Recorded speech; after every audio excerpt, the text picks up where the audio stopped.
In November 2015, a camera rolled silently in a quiet room in Woodside, California. Behind the lens sat a gorilla, massive, calm, watching. Her name was Coco. But this wasn't just any animal. She had spent over 4 decades learning to speak through American Sign Language, forming over 1,000 signs, expressing grief, joy, and now, something darker. On that day, she looked into the lens and signed words no one expected: man, stupid. Nature, sad. The world didn't know what to do with it. Was this a warning? A plea? Or a mirror we didn't want to face? A gorilla had just said what many humans were afraid to. And she wasn't done yet. This wasn't just about signs. It was about what they revealed. Hit like, subscribe, and let's go. For over 40 years, nestled among the redwoods of Northern California, Dr. Francine Penny Patterson followed the same quiet ritual. She arrived each morning to the Gorilla Foundation in Woodside, where the world's most unusual friendship waited. Coco, a western lowland gorilla born in 1971, met her with soft eyes and eager hands, ready to sign, to share, to connect. Their bond wasn't built on cages or tricks, but on conversation. Penny taught, and Coco responded, about toys, emotions, even dreams. The center was peaceful, almost sacred, filled with drawings, stuffed animals, and long, slow afternoons of shared silence. For Penny, this was more than research, it was purpose. And for Coco, this wasn't captivity, it was home. Everything felt steady, safe. But beneath the calm, the world outside was changing. And one day, Coco would break that silence, not with a scream, but with truth. It started with silence, but not the comforting kind. In the fall of 2015, Penny noticed something different in Coco. The playful signs slowed. The eyes that once lit up at new toys now lingered on the window, watching the wind move the trees.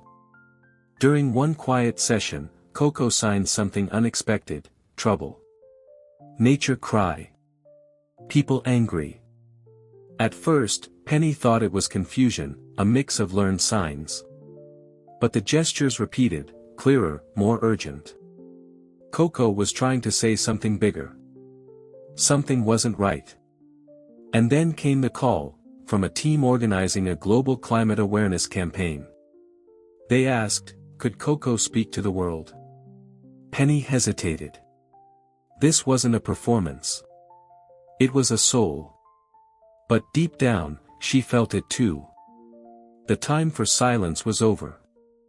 As the video project moved forward, something in Coco's demeanor shifted. She didn't treat the cameras like toys or ignore them, as she had in the past. Instead, she stared, long, searching, into the lens, as if addressing someone far away. During practice sessions, her signs became more fragmented, more emotional. Earth hurt. People no fix. Listen, no. Penny documented everything, unsure whether this was communication, or projection. Was Coco sensing something, or reflecting Penny's own fears? Outside the foundation, the climate headlines grew darker: fires, floods, species lost. Inside, Coco tapped her chest, then pointed out the window. She signed, sad. There were no clear answers. Only the growing feeling that whatever Coco was trying to say, it wasn't just mimicry. It was warning. And they were running out of time to understand it. Then came an idea, risky, but real. Instead of scripting Coco, they would let her speak freely. No rehearsals. Just her, the camera, and signs she already knew. Penny prepared the room, familiar and quiet, filled with Coco's favorite objects. A small crew arrived, respectful and still. Coco approached the lens slowly, sensing something different. Penny stepped back, heart pounding. And then, Coco began. Her hands moved with urgency, her face tense, I am gorilla. I am nature. Man stupid. Nature sad. The moment hung heavy in the air. No coaching, no edits. Just raw, unexpected clarity. The team watched in silence. For the first time, it felt like the message wasn't just scientific curiosity, it was testimony. And somehow, despite the weight of it, there was hope. Because someone had finally listened. The video was ready, but no one could predict what would happen once it was released. There was hesitation. Would people understand? Would they mock it? Penny knew the risk. This wasn't a press stunt, it was Coco's voice, and exposing it meant exposing something sacred. Still, they uploaded it. A single take. No cuts. Just Coco, signing, fix Earth. Help nature. Hurry. Then silence. The video went live. Within hours, it exploded, shared across continents, dissected on news, debated in classrooms. But with visibility came backlash. Critics dismissed it, questioned the ethics, the meaning. Penny watched it unfold, torn between pride and fear. Had they done the right thing? Outside, Coco sat quietly, unaware of the storm. The world had seen her.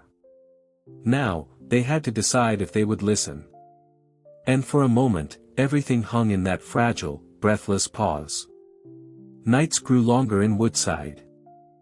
The buzz around the video continued, but inside the foundation, everything slowed. Penny sat by Coco's enclosure well past midnight, watching her sleep, peaceful, unaware of the firestorm her signs had sparked. There were no answers, no clear victories. Just waiting. Waiting to see if the world would move, if anyone in power had truly heard. Coco no longer signed those urgent warnings. She returned to her usual rhythms, drawing, eating, resting, but Penny felt a shift. A quiet distance. Like Coco had done her part, and now watched. Outside, headlines faded. Attention moved on. But inside that stillness, Penny held on to one thought: maybe the message had landed somewhere. Maybe someone, somewhere, still carried it. All she could do now was wait, and hope it had been enough. Then, something shifted. Emails flooded in, from students, scientists, even politicians. They had seen the video. They had felt it.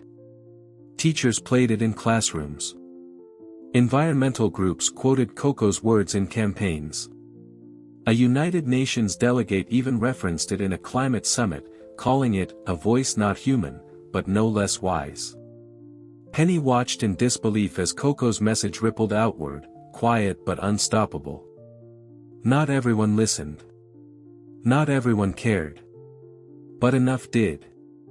For the first time, it wasn't just data or warnings. It was personal. Emotional. Real. Penny cried, deep, silent tears. Coco had broken through. Her voice, against all odds, had reached the world. It wasn't everything. But it was something. A crack of light. A start. In the quiet that followed, Penny often returned to those final years, slow mornings, soft gestures, the weight of unspoken truths between species. Coco had passed in 2018, peacefully, in her sleep. But what she left behind was more than research or headlines. It was a reminder that empathy isn't limited by language. That even a gorilla, given the chance, could reach across the gap between nature and humanity, and ask us to do better. Penny never saw herself as a hero. She saw herself as a listener. And Coco, not as an experiment, but as a voice the world almost missed. Their story wasn't unique. There are other Cocos, other voices, still waiting. The question now isn't whether they can speak. It's whether we'll choose to hear them. Some stories don't need special effects or loud voices, they just need to be heard. Coco's hands spoke truths many of us still struggle to say out loud. Her message was simple, but unforgettable: care more, act sooner, listen deeper. If a gorilla could feel the pain of a dying planet, what excuse do we have? Maybe today, you were reminded of something bigger than yourself. If so, don't let it fade. Share this story. Keep it alive. And ask yourself honestly, are we the species she believed we could be? Thank you for watching. Like, share, and comment your thoughts below. We read every one. And if Coco's voice touched you, subscribe for more true stories that deserve to be remembered.